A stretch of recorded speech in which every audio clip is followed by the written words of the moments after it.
civilmedia.mk. Slobodno, nezavisno, otvoreno. Mr. Vanhoutte, welcome back to North Macedonia, and thank you for all the help that you are providing also online with your advice and with your messages, which are positive. You're here on a different business, but I would love to take the opportunity to talk to you about the current situation in our country. What do you think is going on and what is going to happen after the resignation of Mr. Zoran Zaev? For me, the situation is very complicated because you are facing already different types of problems. It's not only the outcome of the local elections, but I think the elections in general were fine, so the outcome respected and move on, I would say. The main problem is at the national level, at the state level. I believe there that on the one hand, a prime minister in the middle of his term resigning is not a good option, given the fact that you are facing other crises. There is the accession process with the EU, which is a bit complicated for the moment, so you need to find ways to talk to the EU. If there is no prime minister, who's going to talk to the EU tomorrow? The other issue is, of course, the conflict with Bulgaria. The Bulgarians loved it because it proves that they are right, what they do, that their approach works, they create chaos. So that's what they want apparently, and that seems to work till today. That's not a good idea either. And thirdly, looking at certain political parties, as the SM not to name them, I don't believe it's the right timing also to leave them on their own and to look for successors for Mr. Zaev. No. First, create stability. Move on with your government till the end of the term. If you want to replace yourself as a leader in the party, fine, you can consider that. There are procedures for that. You have to take your time for that and do that. But please don't mix up things like it is happening now. You don't mix up your leadership of the party, being prime minister, and the defeat for local elections, which is not a defeat in any European country. What you usually see, there is a kind of automatic balance. If parties end up into power, they form a majority. Usually, when it comes to local elections, they lose a little bit because the citizens also balance automatically different political interests and make sure that the big parties don't get it all. So basically, there's this kind of division of power. At the local level, you are a bit weaker then, but at the national level, you can stay on and you do whatever you want as long as you have the mandate of the citizens. Now there is the other problem. If you are the prime minister, you got a mandate which in the end is coming from the citizens through parliament and so on. You have a mandate. You cannot just simply throw that away and say, no, bye-bye, I'm going home, I don't do this anymore, look for someone else to take over. That is a shame. You have a mandate and you have to stick to the mandate till the end of your mandate. So do your whole term till the next elections. Giving up in the middle of that, it's not a good idea. You shouldn't do that. And that's disrespect to the citizens as well, I think. I'm pretty tough on that, and I believe that is really the wrong approach. You don't do that as a prime minister. It's never seen. I've never seen it in any other country in the European context, I would say. So you don't, first of all, you don't do that. You stay on. There might be reasons, nevertheless, to resign because you might have personal reasons. You could have a disease or whatever, or family problems, whatever. That can happen. But then you tell the public, sorry, but for personal reasons, I cannot do this anymore. But then, even then, you first need to consult internally. You need to agree with your partners in the coalition because they are your partners. It's not just politicians running around. These are your colleagues in the government. You need to inform all of them. You need to agree on what is going to happen. If I resign, who will take over? Can we agree on someone to take over? Doesn't need to be someone from SDSM. Could also be someone from another party. That's what you need to agree within your coalition. And it's only then, I think, that you can resign in a proper way if you want to do it. For personal reasons only, I would say. And with an agreement internally in the coalition. But not just going public, making a statement and say, okay, bye-bye, I'm going to resign. You don't do that. That's not done. Yeah. Well, in that context, you probably heard and read the statement of Mr. Zaev on October 31st. Somewhere in the first paragraphs, he mentioned that he's very disappointed from the state of the election campaigning, the pre-election campaigning, in which he said that there were a lot of black money and that the propaganda was too strong. It was flowing the streets and so on and so on. I'm paraphrasing his speech. What do you think this is? I mean, it's outrageous. The Prime Minister comes out to the public stage and says that actually, in my understanding and in the understanding of many others, the state apparatus didn't work. The security system doesn't work and lets a lot of black money, according to the Prime Minister, that are infecting, contaminating the election campaign. What do you think this is?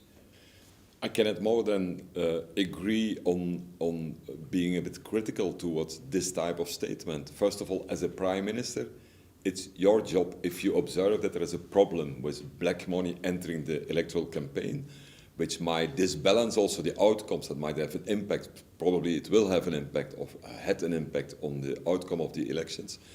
You should act immediately. You should inform the Minister of Interior, there's different services involved in that, to get the information above the table and really to act immediately, prosecute people, arrest them, whatever you need to do to bring justice and to make sure that this is not being repeated or continued. No, people get away with it. He makes a comment, no one is checking, no one is controlling, no one is acting. I talked to experts on that, and I only can confirm that apparently there might be serious problem with in-stream of black money, not small amounts, but rather big amounts of money supporting the campaigns of certain parties for the local elections. If even international experts observe that there is a problem there or potential problem, then it's time to take action, I would say. But I want people to take action. But it's not only about that. I also see that the government is also involved in some of the problems. Let's briefly talk about the fingerprint system, the procurement of that system. I will be very blunt on that because it's hilarious.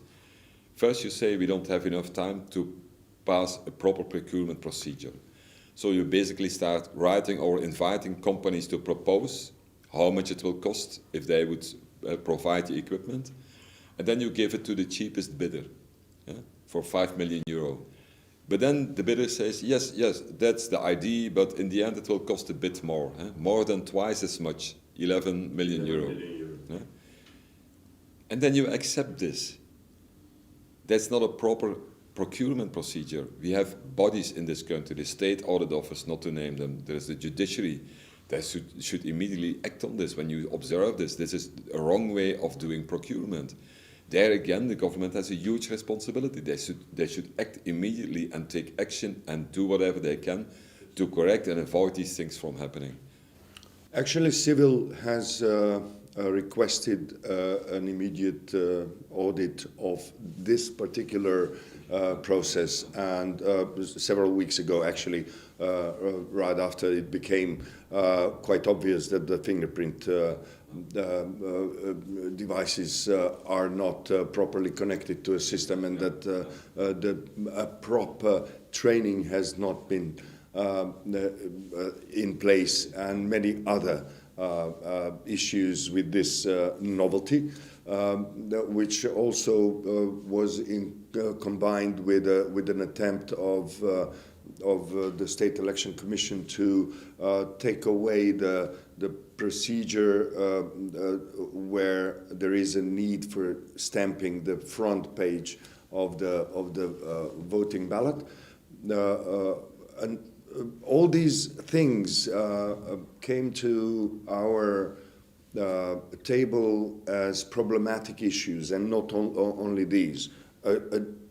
Definitely huge black propaganda, which was really expensively well paid, and probably from foreign centers as well. Then you see the fingerprint devices not really doing their job properly, not because they're bad devices, but because of the bad procedures and trainings. And then many other problems and inconsistencies in reading and implementing the electoral code, but also all the other legislation pieces. and then in general we say the elections were fair and democratic, which at the same time it is true, because people didn't feel under pressure, except cases that are on our table as election monitors. But then there is a certain contradiction there. We have really major issues with the election process, and then on the other side we see a free and democratic process in which people didn't feel, they felt generally free to vote for whomever they thought is better. What do you think about this contradiction, this kind of opposed statements in? Yeah, for me it's not good. I think first of all the government needs to do a proper job all the time. If you observe that there are certain dysfunctions, and I totally agree, it's also partially the responsibility of the international community. At the second round of the local elections, there was no really thorough international monitoring of the process, which would have been helpful, I think, to detect at least some deficiencies in the process. Not to name, for example, the number of people that you have according to the census and the number that went to participate in the elections. You combine this and you think, that cannot be. It cannot be that all citizens, that the whole country has gone out to vote. Even the kids and so went apparently to vote. So there is also another problem, maybe with the census, maybe with the elections, the electoral list, I don't know. But also there you need to carefully detect the problems and to correct them, at least to prevent these things from happening again. That's the minimum, that's the baseline. If there is, of course, corruption in the game, spending black money and so forth to support campaigns, you should act immediately. This is not declare the elections invalid or whatever you do, but that has huge consequences normally, because that means that certain parties manage to create a disbalance. I have information about votes that are bought from people, that you pay people to vote and so on. That creates a disbalance, and that's not honest. That's not right to the citizens. The citizens have the right, the obligation even to vote, I would say a moral obligation to vote, but please do it in a proper way and respect the rights that the citizens have. You don't respect the rights of the citizens this way.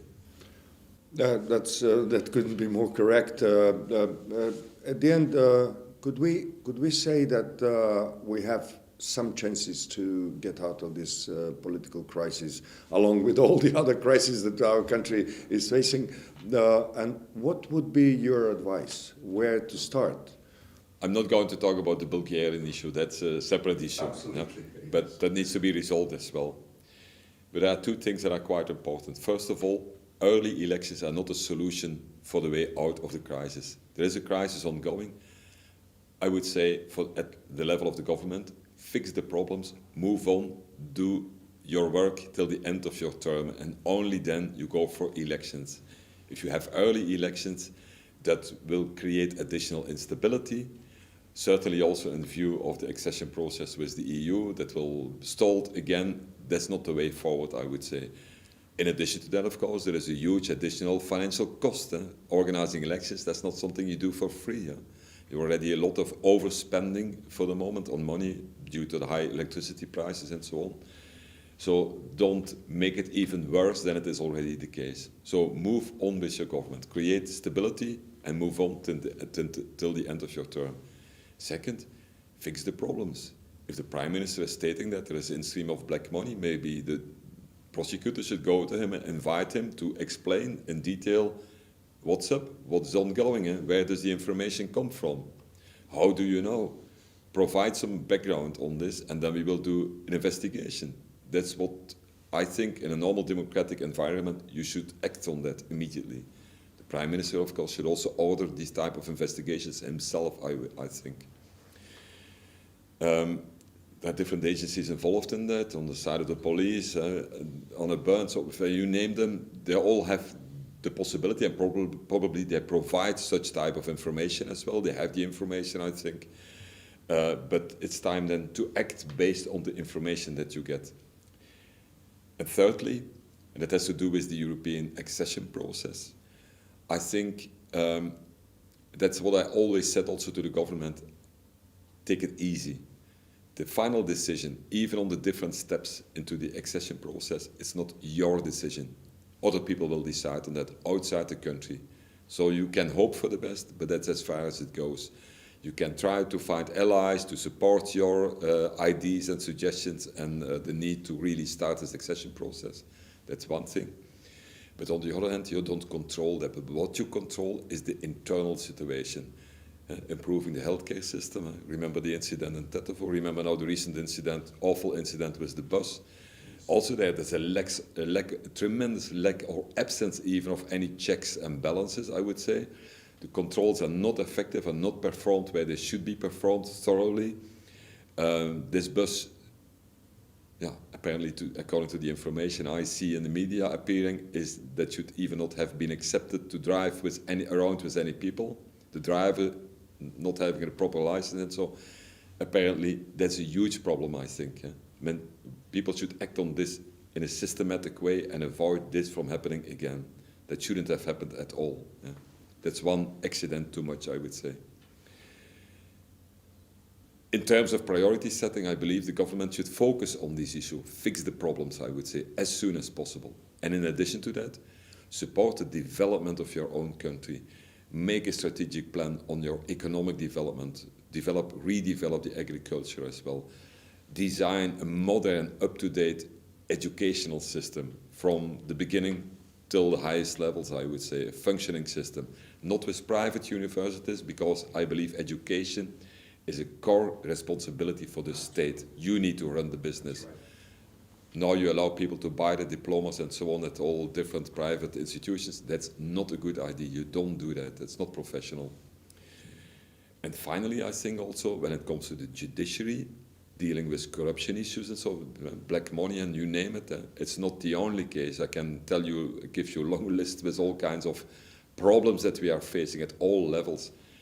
That's also something we need to fix. And the underlying problem there is what I would call a system of patronage and clientelism. That's basically, you know someone who knows someone. You need a job, you go to a politician who knows someone who can give you a job. It doesn't work, that system.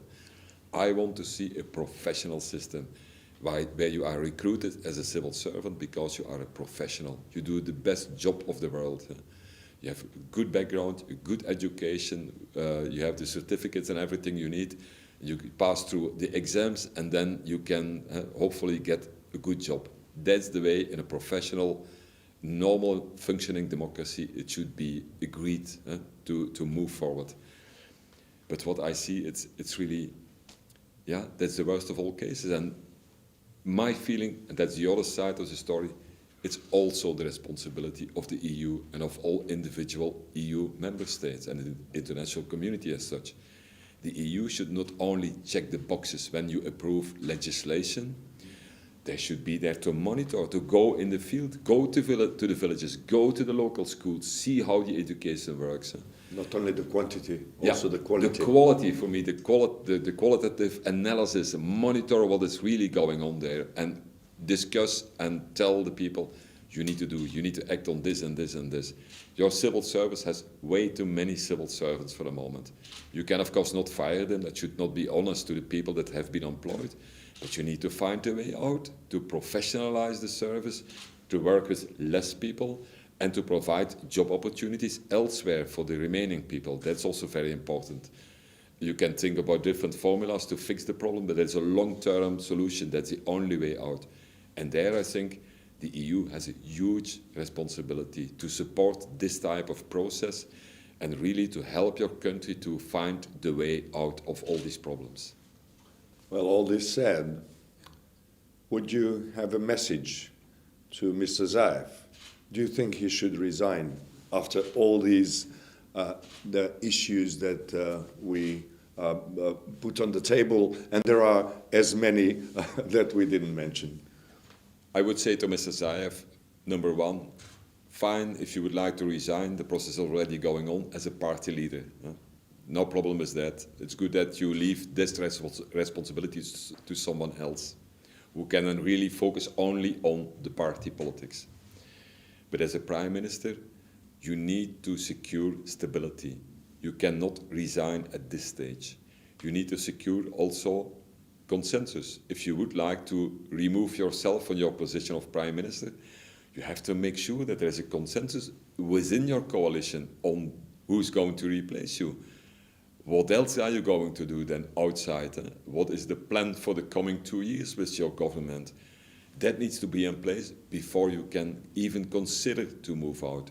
But finally, and that's democracy, you got a mandate from the citizens. And unless you have important personal reasons to resign, you don't do that, you stay on. The citizens deserve a stable government.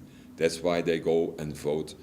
Don't opt for early elections, but maintain the stability, improve the stability, move on, do your term, do your job like anyone else in the country should do his or her job properly, and then you will see you will succeed. You will one day become also a member of the EU.